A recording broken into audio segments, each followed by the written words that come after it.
Sinimula na ng DIM pagpatupad ng appointment system ng Kadiwa ng Pangulo Program para sa bentahan ng benteng bigas, bagong sistema, layo ng maayos at mapayapang pagbili ng mga mamimili. Yan ang report ni JM Thompson. Live, JM.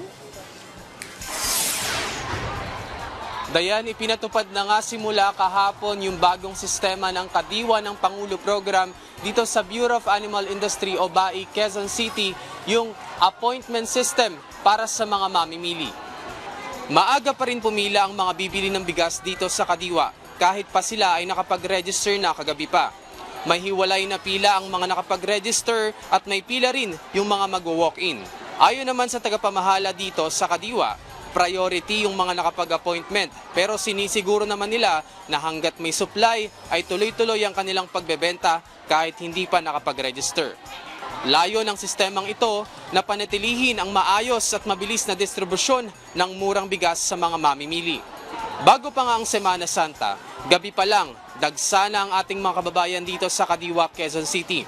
Kaya't itong appointment system ang nakitang solusyon para hindi na pumila ng sobrang aga ang mga tao masiguro lang na makaabot sa supply ng 20 pesos na bigas. Ang senior citizen na si Adelina, gabi pa lang ay nag-register na sa link para makasiguro na may slot at makabili ng 20 pesos na bigas. Malaking tulong po ito sa amin na online kasi pwede kang pumili ng oras. Kaya katulad sa akin, pumili ako ng alas 6. Kaya alas 4 na nandiyan ako sa labas. Kasi ang haba-haba ng pila. Kasi katulad na lahat kami naka-online. Yung iba na may milit na mauna kasi naka-online din sila. Sabi ko, nahuli po kayo. Kaya malaking tulong po ito sa amin na itong online. Simple lamang mag-register.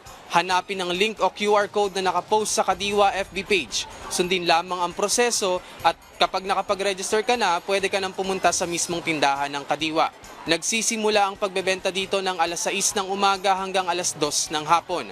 Dahil nga sa patuloy na pagtaas ng presyo ng mga bilihin sa merkado, para makabawas sa gastos sa pang-araw-araw, pinipili ng ating mga kababayan na bumili dito sa Kadiwa dahil nga mas abot kaya yung mga presyo ng mga produkto, lalo na ang bigas kumpara sa benta sa ordinaryong palengke.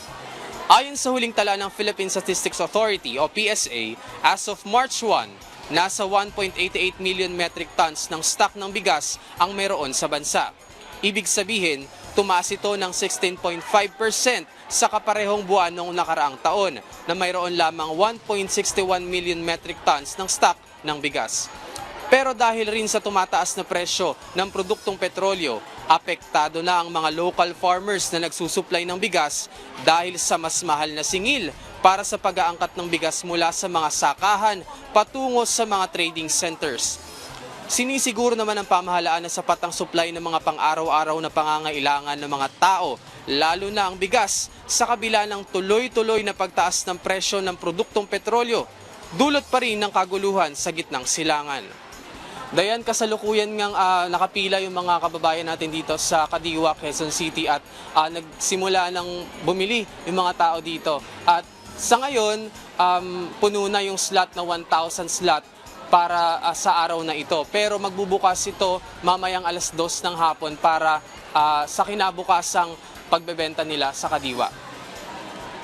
Yan muna ang huling update dito sa Kadiwa, Quezon City. Balik sa inyo sa studio. Maraming salamat, JM Thompson.